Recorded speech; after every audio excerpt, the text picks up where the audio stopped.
Thank you very much for that. I'd like to also acknowledge the traditional owners of the land and also congratulate NTU for organising this forum and for you for coming along. You've already heard from Democrat candidate for Ryan, Dr Page, and I won't just give you a double dose of Democrat policy, although I'll touch on it a tiny bit. What I did want to do is emphasise the importance of the Senate contest. So you've got a range of candidates here for Ryan, for the local electorate here, but you have a separate contest for what happens in the Senate and who represents you in the Senate for the state of Queensland, and that is equally important in many respects, and it doesn't get as much attention as it deserves, in my view, in most of the mainstream media coverage.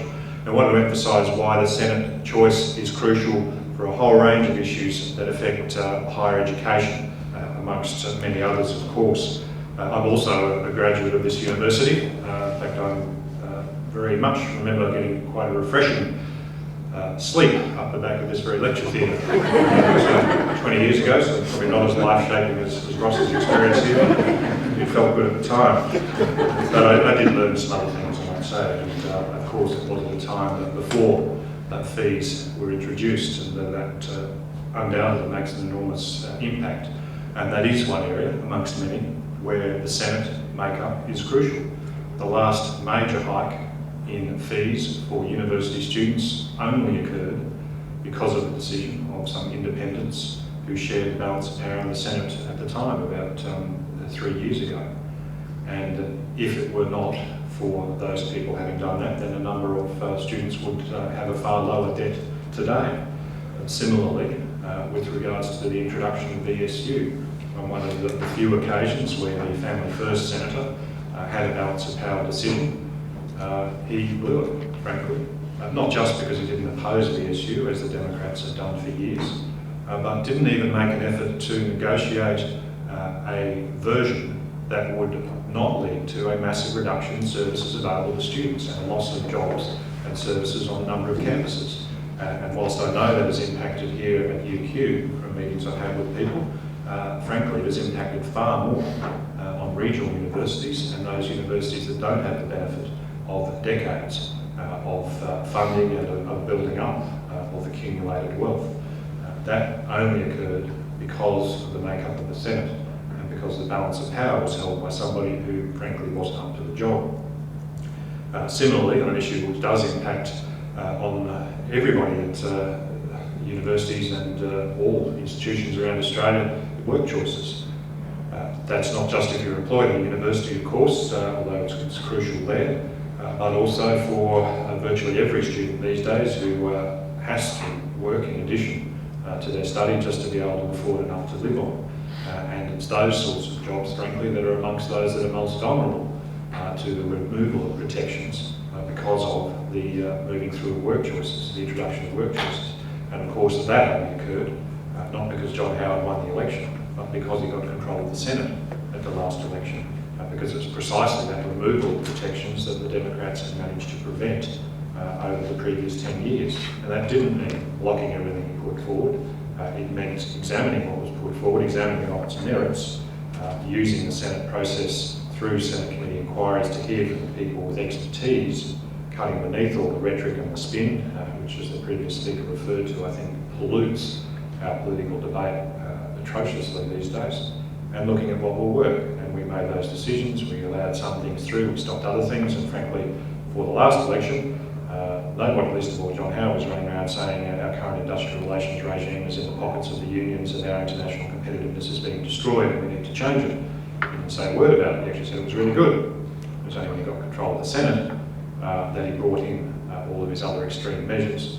And now anybody that talks about even taking it back to where it was with the versions the Democrats allowed in place is saying that we're going to destroy our economy. And it's just ludicrous. But that's the level of debate we're at, and that, I'd say, is an example of why the Senate is so crucial. Similarly, those issues, even in regard to academic freedom and the sorts of things that you can put in place in legislation, and when you're allowed to have a Senate that can conduct proper thorough inquiries, which we don't at the moment, then you can examine and see, okay, how is the government distributing its funding? Show us the details of try and how the decisions are made. Follow the paper trail to see if there is deliberate punishment of people that are seen to be against what the government's doing. And that's the sort of protections we need, whoever ends up in government. and that's why you need independent voices in the Senate.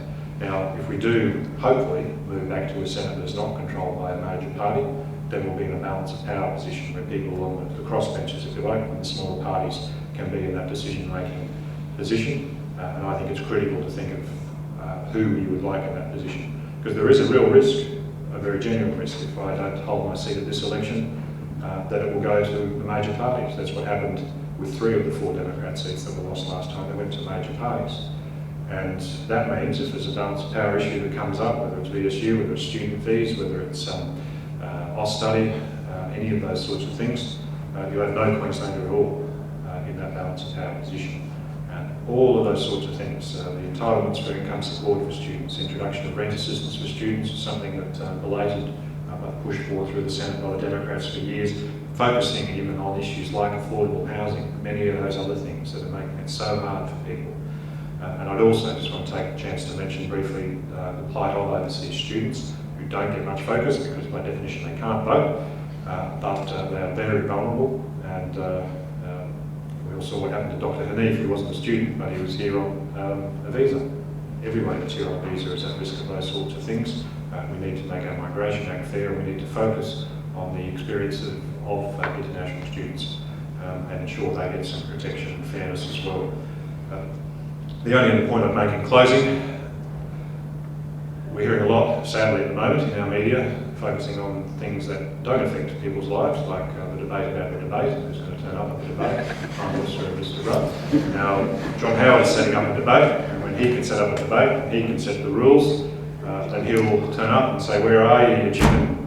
Well, I can say, I've been to about 10 community forums and debates in the last 3 weeks, and this is yet another where there is nobody from the government that's turned up. A similar debate to this in Toowoomba just yesterday. And look, these guys are in government. I mean, I'm sure the candidate might have other things to do. They've got 7 senators for Queensland.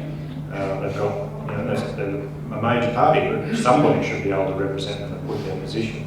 But it seems like unless they can set the terms and control the debate, they don't want to turn up at all, and they do hide behind the spin and the rhetoric. And this is the key part of what elections are about. It's not about the advertising and the garbage. It's about hearing from the community about what they think needs to be done, so the people that do get elected to Parliament actually got a clue about what the concerns of the people are.